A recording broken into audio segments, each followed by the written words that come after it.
Ce matin, c'est avec beaucoup d'étoiles dans les yeux et quand même un peu de tristesse qu'on quitte Annecy.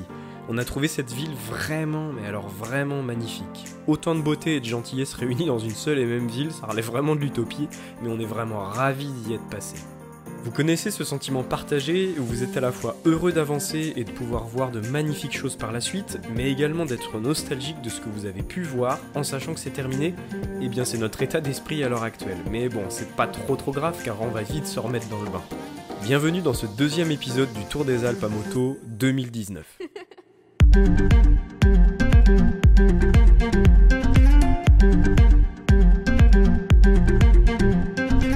Nous partons à 7h ce matin car le petit déjeuner de notre hôtel n'est possible qu'à partir de 8h30 et nous avons beaucoup de route. Pas forcément en kilomètres mais c'est surtout en temps. Du coup on s'arrête prendre un café rapidement, un croissant bien français et on fait feu. Aujourd'hui, nous devons passer le col du Petit Saint-Bernard, ouvert depuis hier à 16h. Alors oui, petit fait rigolo, au moment de notre départ de Poitiers, tous les cols prévus étaient encore fermés. Encore plus drôle, hier, quand on planifie notre route pour aujourd'hui, je tombe exactement au même moment sur une publication Instagram de Road Trip Magazine disant qu'ils viennent de passer le Petit Saint-Bernard. Oh, joie pour nous puisque tel que Moïse, la route s'ouvre devant nous. On a donc une chance inouïe.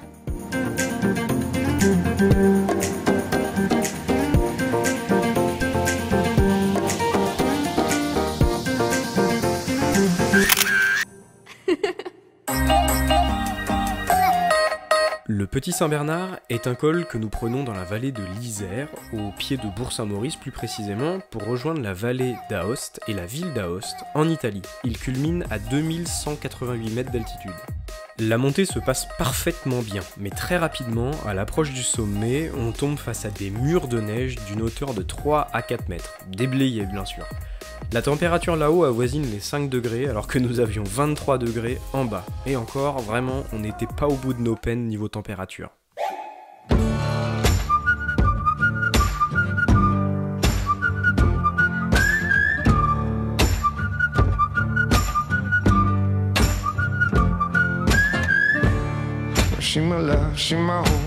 Petit fait un peu moins rigolo, on nous a expliqué que bon nombre de cyclistes ont des problèmes de santé en arrivant en haut du col du Petit Saint-Bernard, à cause du changement rapide de température, parfois le manque d'entraînement pendant l'hiver et donc à la réouverture, et une reprise peut-être un peu trop rapide.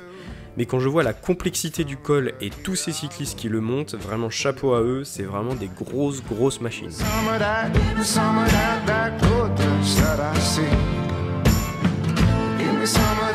Some of that goodness. Watch me. Aiming at you. I feel the ground through the air. Aiming at you. And if the mountain stands in between, I cut the mountain in two. I cut the mountain in two. I cut the mountain in two. I cut the mountain to get to you. Watch me.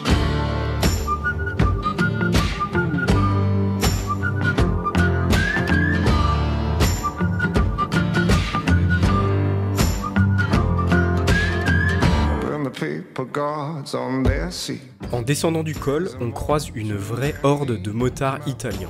Leur collant au train et étant chaud comme la braise, on décide de les chauffer un peu. Bon, dès le 3e virage de chauffe, je me fais dépasser par les événements et je me retrouve vraiment tout seul. Je me prends l'équivalent de 300 mètres de retard dans la gueule en à peu près 2 secondes.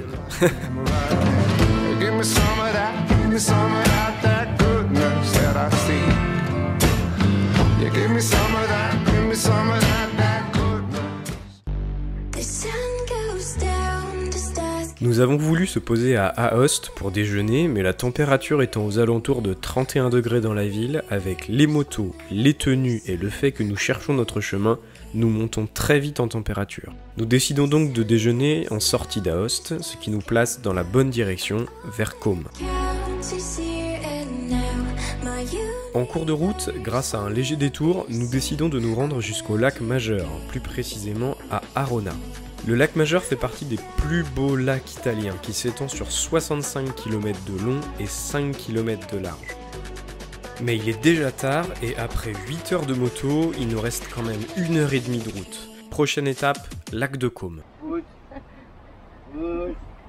Allez, stop. The sun goes down, the stars come out, and all that counts is here and now. My universe will never be the same. I'm glad you came. L'arrivée sur ce lac est vraiment mais incroyable. On ne loge pas à Caume mais à Argenio, une petite ville à 1 heure de bateau de la ville de Caume, ce qui fait qu'on profite vraiment de cette vue avant d'arriver à l'hôtel.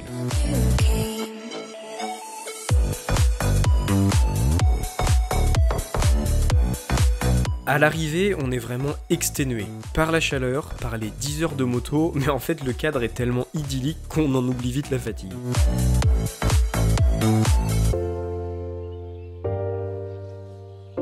Comme dans l'épisode 1, que je vous invite à regarder si ce n'est pas déjà fait, je vous laisse avec quelques images des environs.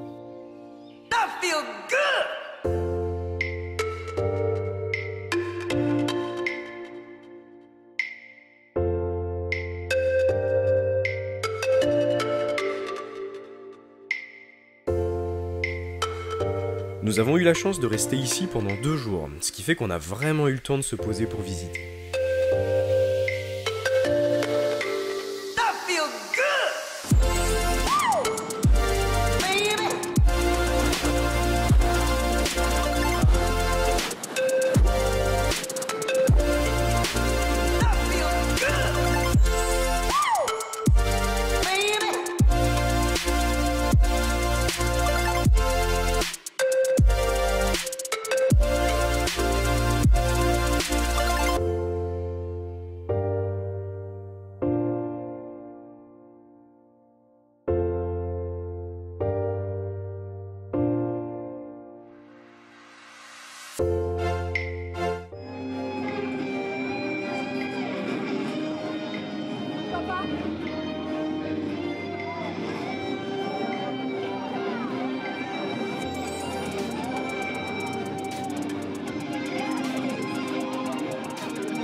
C'est ici que je vous laisse et j'espère vous retrouver pour l'épisode 3.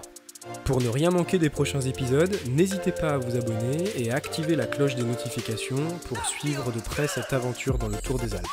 Dans ce futur épisode, on abordera ensemble les 360 km qui nous séparent de Luzern, dans le Tyrol italien.